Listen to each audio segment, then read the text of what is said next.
15 अगस्त ऐसा दिन है जब हम अपने महान राष्ट्रीय नेताओं और स्वतंत्रता सेनानियों को अपनी श्रद्धांजलि देते हैं, जिन्हें ने विदेशी नियंत्रण से भारत को आज़ाद कराने के लिए अनेक बलिदान दिए और अपने जीवन न्यौछावर कर दिए। 15 अगस्त 1947 को भारत के वासियों ने लाखों कुर्बानी देकर ब्रिटिश शासन से स्वतंत्रता प्राप्त की थी। यह राष्ट्रीय पर्व के गौरव का प्रतीक है। इसी महान दिन की याद में भारत के प्रधानमंत्री प्रत्येक वर्ष लाल किले के प्राचीर पर राष्ट्रीय ध्वज तिरंगा फहराकर देश को संबोधित करते हैं। सन 1897 के प्रथम स्वतंत्रता संग्राम के महायज्ञ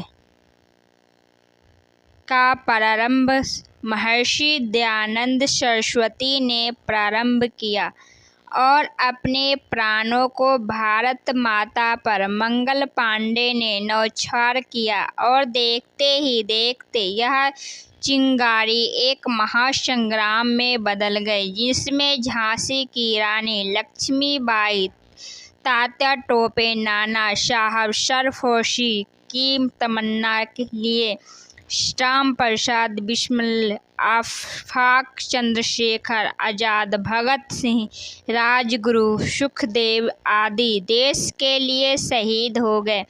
तिलक ने स्वराज हमारा जन्मसिद्ध अधिकार है का सिंहनाद किया और सुभाष चंद्र बोस ने कहा कि तुम मुझे खून दो, मैं तुम्हें आज़ादी दूंगा।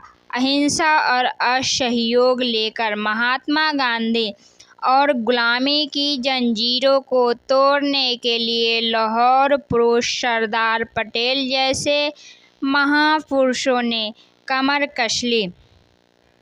90 वर्षों के लंबे संघर्ष के बाद 15 अगस्त 1947 को भारत को स्वतंत्रता वरदान मिला।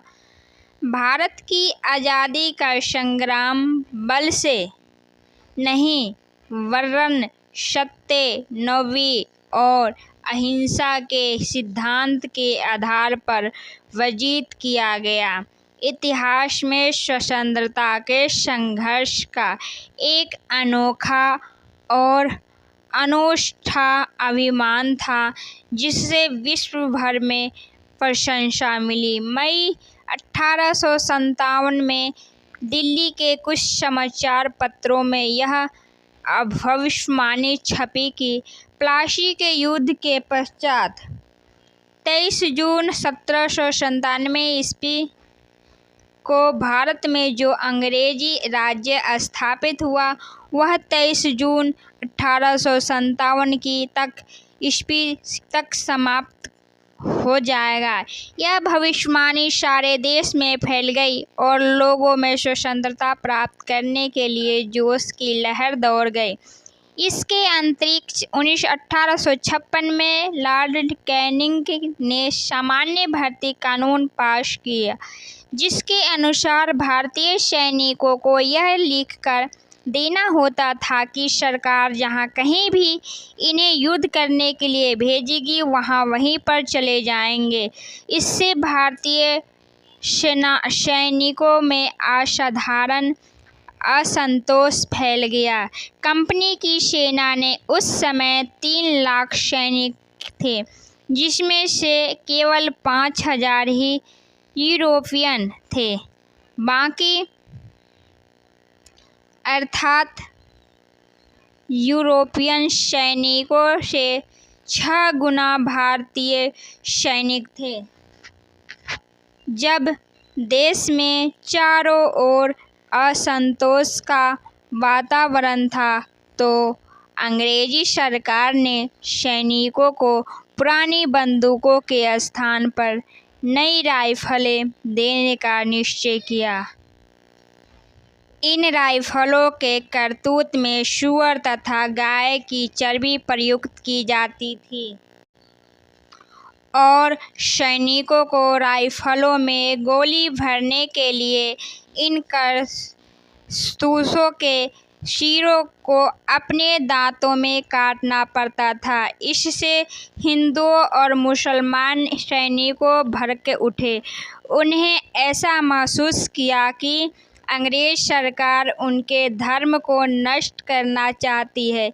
इसलिए जब मेरठ के सैनिकों में ये कारतूस बांटे गए तो 85 सैनिकों ने उनका प्रयोग करने से इनकार कर दिया।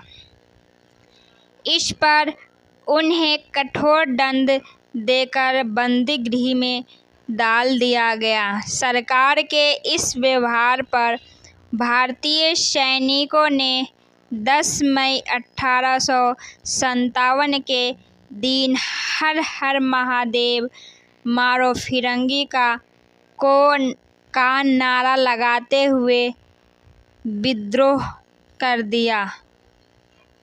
अगर आपको ये कहानी कैसी लगी हो, अगर अच्छी लगी हो तो लाइक शेयर सब्सक्राइब ज़रूर कीजिएगा। धन्यवाद दोस्तों।